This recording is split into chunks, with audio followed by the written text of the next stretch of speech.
2.5 length lead. Gormley wins the front runner. Gormley takes the lead, and Gormley wins the Santa Anita Derby.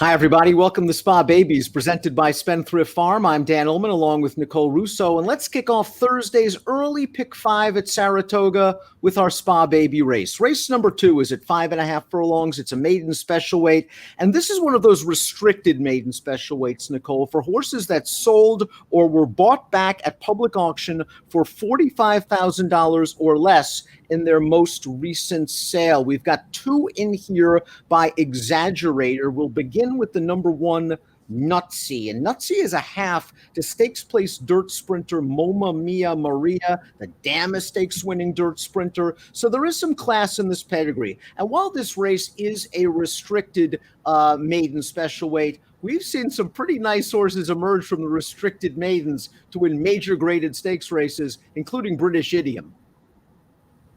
Well, we have, and you know that a good horse can come from anywhere, and that, you know, very astute owners and bloodstock agents can find these bargains at sales. That said, I think what these restricted races do is create a really level, interesting playing field and good betting races. As you mentioned, Nutsie, who we're starting off with here, is one of 2 from the first crop of Exaggerator in here. He's off the mark with a couple of winners. He was a very good 2-year-old and a graded winning sprinter himself. That said, I think I'm generally going to like these horses going a bit longer, although Nutsie does have some nice works and could show a bit of speed from the inside. Also has a very aggressive rider, Kendrick Carmouche, that likes to get forwardly placed. We'll see if Nutsie can break well from the inside post that can sometimes be intimidating for inexperienced runners. Bustin Shuffle is a New York bred with experience. She has run twice in her career now. The results haven't been there just yet, but she's getting blinkers for the first time, and it's too early to give up on 2-year-old progeny by Bustin Stones. They are usually very, very fast, and there is some class in this pedigree. I would expect at least brief speed here. Yeah, I would say so, being by Bustin Stones, a brilliantly fast grade 1 winner himself and a very good 2-year-old sire. I do like that Bustin Shuffle's getting the blinkers. I think that might sharpen her up a bit. Did have a little bit of a trouble getting away from the gate last time out, and perhaps that could help her out. Boss Bear is the number 3, and he is by Street Boss. And Street Boss wins 22% with 2-year-old first-time starters. He is a very precocious stallion, and you see the class on the bottom as well as turf. I really like the combination of speed over stamina in this pedigree. This is the family of Chief Bearheart, who was just a remarkable turf horse back in the day. Boss Bear breezed in 10-2. I would expect this Michael Maker trainee to show some speed in this spot, and maybe down the road we'll see him on the turf. Yeah, there is a lot of turf in the female family, and Street Boss is kind of a sneaky good multi-purpose sire. That said, certainly enough dirt on both sides of the pedigree to give this one a shot on the dirt. Street Boss over a Hennessy mare does say speed to me. It's an outstanding female family with a lot of class, and the Maker barn has been solid at this meet. Can't go wrong with Maker and Arad Ortiz at this meet. The 4 is Safe Conduct. This is a colt by Bodemeister, $45,000 weanling purchase. Sold right at the limit, Safe Conduct. Just qualifies for this race. Some turf and synthetic on the bottom of this pedigree. The Dam's have to Fatal Bullet, who was a very fast sprinter on synthetic up at Woodbine. Some solid workouts here for Safe Conduct, including a couple of 5-furlong drills, but a formulator fact for Phil Serpy notes that sometimes Serpy likes to take his time. Only 1 for 33 over the past 5 years with first-time starters. Well, that statistic makes me wonder if Safe Conduct is just here to get a bit of experience. That said, I like where he's drawn in this field. I like that he's got those 4 and 5 furlong works when others have a bit of a lighter work tab. And I think this was a good angle last year in these restricted races, looking for horses who kind of sold right at that limit.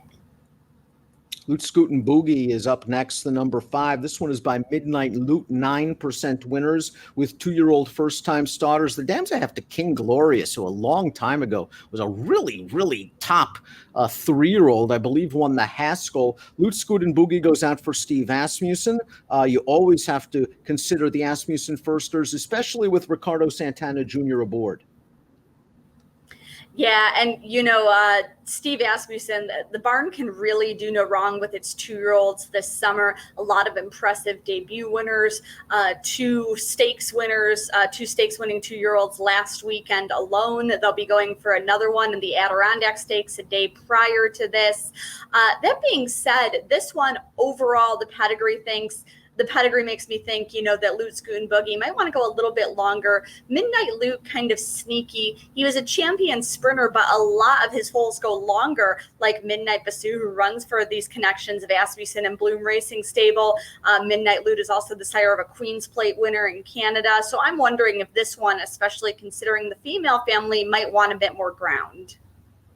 Command Central is the number 6 by Super Turf Stallion, Kitten's Joy, a $25,000 yearling. Kitten's Joy does well with his juvenile debut runners, although many of them win on the turf. There is sprintability, as you see on the bottom of this pedigree, but when I see Kitten's Joy, I think turf, I think a little bit more distance. Absolutely. You've got Kitten's Joy, who that is what I primarily think of him of, and that's where he's a leading sire, is as a turf route stallion. The broodmare sire, also some turf there, an Australian bred stallion. So the overall impression I get that this one is debuting in a dirt sprint just to sort of get his feet wet, get some experience. And we'll look for this one on the turf and with some more distance later on. Really nice pedigree for the next sleeper candidate, the 7, Stretch the Truth. This is an exaggerator colt, and maybe he only sold for that $18,000 price in June because he's a just a little bit of a late developer, because you look at this pedigree, again, by exaggerator, a half to Western Smoke, who was a juvenile grade 3 stakes winning sprinter, a half to One Lucky Dame, who I think was 3rd in the Santa Anita Derby. There's some pedigree here, and Eddie Barker is a trainer that can pop at a price. Yeah, and regarding the sale price, I will say that I absolutely will not knock any of these 2-year-olds for selling for kind of at a light price at the 2-year-old sales this year. Of course, with the pandemic upending and everything, it was kind of a tough market this year. Another exaggerator, as I said, I would like to see these going a bit longer later in the year, but I do think that this one is perhaps a bit better positioned for success here than the other exaggerator in this race, with all the speed and the class speed on the female side of the family. Malibu Luna, the number 8, has the best prior racing form. She debuted on August the 2nd in a maiden special weight, and I thought she ran okay that day. She made a 4-wide bid on the turn. She flattened out late in the manner of a filly that might have needed her race and would benefit from the experience. Now, she's by Orb. Obviously, Orb won the Kentucky Derby. I like him as a turf stallion. You see there is turf ability in this pedigree, and maybe this filly will ultimately do best on the lawn. But as we take a look at this formulator fact, this is what Bill Mott likes to do. 2-year-old second-time starters, maiden special weight dirt sprints, they take big leaps forward. 29% winners, $3.34 ROI. She takes on the boys, but as we say so many times here on Spa Babies, these fillies at this age match up very well with the boys. Oh, absolutely. Because at this stage of the game with these, spring and summer 2-year-olds, it's just a matter of how the horse is developing. And that can often put fillies on equal footing with colts, or even far ahead of them if they're a quick developer. Overall, the pedigree does say, perhaps turf to me. That said, Bill Mott, we can never ignore him with second-time starters, certainly eligible to improve with the experience. Let's take a look at our top picks for race number 2 at the Spa. Kicking off the early pick 5, our coverage presented by Spendthrift Farm. Boss Bear is by that really talented 2-year-old stallion, Street Boss. You get Maker, you get Ortiz. Nice workout the other day at Saratoga, breezing 50-4. And check out Mike Welsh and his team of clockers. Clocker Reports coming up a little bit later this week. I think Boss Bear is going to be a nice prize. I'm expecting her to show some speed. Yeah, and I mean, you hit the nail right on the head. I always tell our viewers to check out the Clocker reports for insight into these debut starters, especially. I do think this looks like a wide open race, and I will take a shot with Boss Bear at a bit of a price.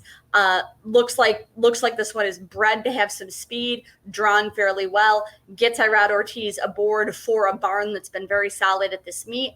That said, another theme of these races, we always say experience counts, and I definitely have your top selection, Malibu Luna, in there to improve for Bill Mott's second time out. That's where I'm going to go. Malibu Luna maybe can work out a nice outside stalking trip off of the speeds a la the debut, but maybe a little fitter this time around. 3847 for Nicole, 8514 for me. It's your Spa Baby race for Thursday, August the 13th, and our coverage is presented by Spendthrift Farm.